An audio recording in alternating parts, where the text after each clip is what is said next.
What's up, sons? It's Blind with Savatech once again, and yes, I know that this episode is late. I tried to make that 6 p.m. deadline, but things just got in the way today, and I know this because it is currently 5:22 p.m.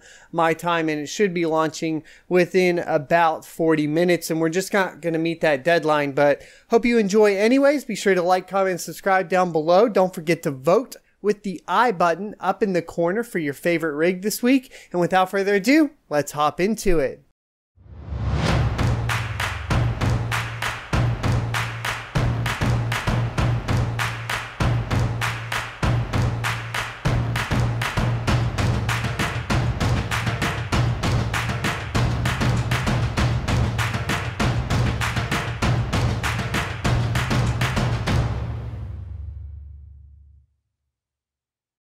Welcome back. The first rig we have is Rig A, named For Science by Boinc, spelled B-I-O-N-C, so I believe that's correct. Both these systems are identical, so I'm just going to name the parts for them, and then essentially each one is the exact mirror of the other. And they are running the Asrock H110 Pro AM3 Plus motherboard with the FX8350 CPU, 16 gigabytes of DDR3, clocked at 1600 megahertz, and two RX 560s in each system. The SSD is from Adata. It's 120 gigabytes, and he's running just a simple computer case. I assume that he picked up somewhere off eBay, or maybe just a cheaper one. I think he said they were about $25 a piece. It does seem to be just placed on a shelf, and there's not really anything that's going to be super special here. I would be concerned with thermals in this particular setup, primarily because the intake seems to be up against the wall, as far as I can tell from the photograph, and the exhaust is just coming, out. I think maybe either way it's probably going to be kind of rough, but at least put the exhaust towards the wall, because you want to be sucking in fresh air, and you're just going to kind of stifle yourself with the current configuration. The next is Rig B, Rig in a Fridge by Derek. Now, while the other one might be having some cooling issues, this one might be having some condensation issues. He's rocking the Corsair Crystal RGB 460X with a rack mount side-to-side case. The motherboard is the Asus Z270a with an i5 7600K and 300 megahertz 16 gigabyte tridentZ memory, so that's crazy. Got bored of gaming is essentially what he said there, so I guess he just threw all of that in there. The Vega 6456 RX 580 Pulse, and all of that together there, which he's running on Cryptonight at 4800 hash a second. And then on the NVIDIA cards, he has four 1070 Ti's, the For the Win 2 edition, and that's currently running 2020 solutions a second on Equihash. Now, things have changed, of course, with the Cryptonight recently, and you can check out my video on how to mine the Cryptonight V7 up here in the corner. I'll try to link it for you guys. So I'm sure this hash rate has changed since then. There's also Cryptonight Heavy, and I believe a couple more that I need to get reviewed as well. Cryptonight Heavy's for Sumo Coin, just to kind of clear all that up for you guys. He has 152 CFM fans, and it's all powered by an overkill, he clarifies, 1300 watt and 1000 watt G2 power supplies, which are going to come from EVGA. He's got the Lesofod 4-cap 3-way risers, and that's going to wrap it all up right there. Moving on to Rig C basket case by Jeremy. He's rocking an Asrock H110 PRO BTC Plus motherboard, a Corsair Hx1200i power supply, a Pentium G4400 processor, an Asus Strix 1070 Ti, and a 1070, the same Asus Strix model, and a $22 wire basket from Home Depot with zip ties to hold those cards up above the rest of the components. This is one of those things where I like to always bring people back and say, hey, look, you can think outside the box, get yourself an open air case that will function, that's not going to cost you an arm and a leg. So maybe avoid those eBay or Amazon $150 mining rig frames and just dive in with something like this. Awesome stuff. Thank you, Jeremy. Next, we have Rig B Prototype by Nathan. He's rocking the Asrock H110 PRO BTC Plus motherboard once again with 8 gigabytes of crucial DDR4, a Celeron G3930, awesome choice, two Cougar CMX 1200 watt power supplies, the Dr. Meter riser extensions, and the Narco power button. Narco, K-N-A-R-C-R-O, so Nacro. There we go, something like that. I never heard of that actually, to be honest with you.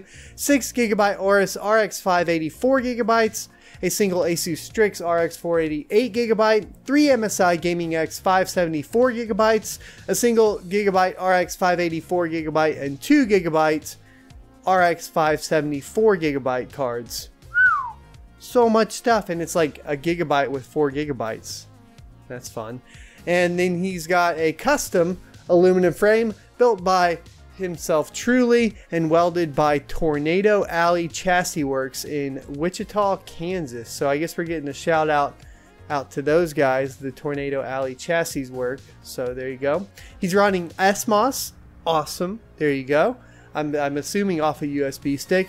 His total hash rate in Electroneum is 11,200 hash a second, and on the Ethereum based coins, so Ethereum, obviously Pearl, that sort of thing, he's rocking 360 to 365 mega hash a second, and that's gonna wrap it up. Pretty impressive stuff there. Finally, we have Rig E Silicon Pirate Ship by Super Rice. There you go. This is going to be another one of those repurposed gaming rigs, I assume here, with the Asrock H110 PRO 4M motherboard, so that's going to be a micro ATX board, an EVGA 650 80 plus power supply, 12 gigabytes of RAM, an i7-3770. The first D-lid fail I ever had was a 3770K, by the way. Scrub Lord over here. 10 terabytes of storage and 2 EVGA GTX 1060 superclocked. He is mining Burstcoin with those 10 terabytes of storage, and then he's running about 650 solutions a second on the rest of the system. I guess in particular the two EVGA GTX 1060 superclocked editions, so getting about 325 souls a piece on those, which is not too shabby.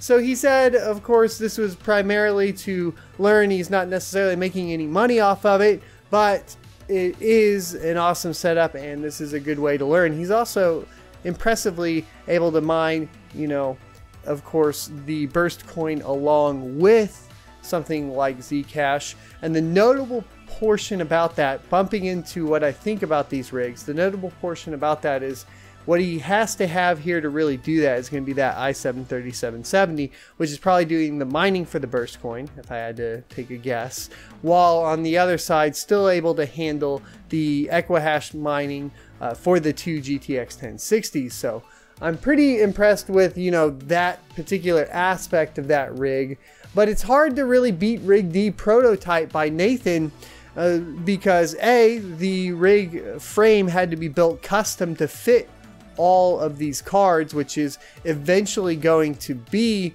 13 1080 Ti's. I think they wanted to fit, you know, something like this in it first to get an idea, and so he's got kind of a hodgepodge of cards, quite a few of them, so he does have 13 all lined up here, getting really good rates on them, and that's all built into that Asrock H110 PRO BTC Plus motherboard. So getting all 13 cards running, obviously simple mining is probably going to be a lot easier to configure a rig like this with, and then building out that frame to go ahead and fit all 13 cards is impressive. So we'll go ahead and shout out Tornado Alley Chassis Work once again in Wichita, Kansas, I believe that is, right? Wichita. Moving back through Rig C, the biggest or most notable portion about this is it doesn't cost you a lot to go ahead and get a mining rig running up on pretty much anything, whether that's a coffee table like we've seen in the past, or baskets in this case that are going to cost you $22 from Home Depot. You don't need to go overspend on something like Amazon, like I stated earlier, and spend $160 on a frame unless you just want to look cool or for that e-peen. This is a very functional method of doing it, and being able to place, you know, all of your components in the bottom and then zip tie your cards up top. It does look like it fits the length of these very well as well, which is really cool.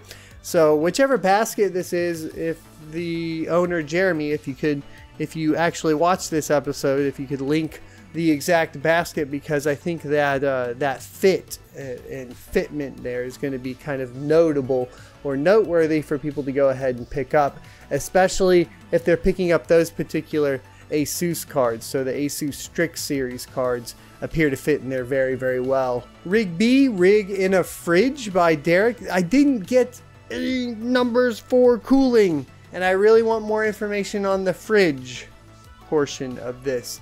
If you guys haven't checked out Timmy Tech TV, he did some overclocking in a deep freezer, and that was kind of fun. So I think I'll go ahead and give him a shout out as a portion of going back over this. We really, really do need temperature numbers to really decide whether this is a good idea or a bad idea, and I don't have them here on me. Maybe I missed an email, Derek, so if I missed it, I apologize.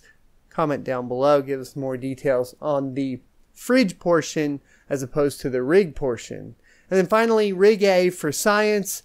He is doing this to kind of learn about crypto, and this is a thing that I support wholeheartedly. It's going to be more important to really learn and do this stuff regardless of making any kind of financial gain off of anything. Of course, I understand it's mining and everybody wants to make some money. However, with the crypto market being down, a lot of people saying, well, maybe I just shouldn't mine at all. If you're only going to be using a couple rigs like this, you're not going to up your power bill crazy, and just going through the experience of learning, picking up some smaller cryptos and holding on to a couple bags for when the market comes back. This is kind of the method that we need to encourage. It also helps strengthen the networks and further decentralizes the networks. And so I'm proud that we have, community members that are doing this sort of thing, regardless of making, a big buck or a whole bunch of money off of it. This is what I like to see. It also makes for some fun conversation in our Discord, which you can check out with the links in the description below. Let me know which one you guys prefer in the comment section, and then of course vote for it so we can go ahead and get our finale episode up and ready for you guys. Don't forget once again to like, comment, subscribe, and I'll see you next Tuesday.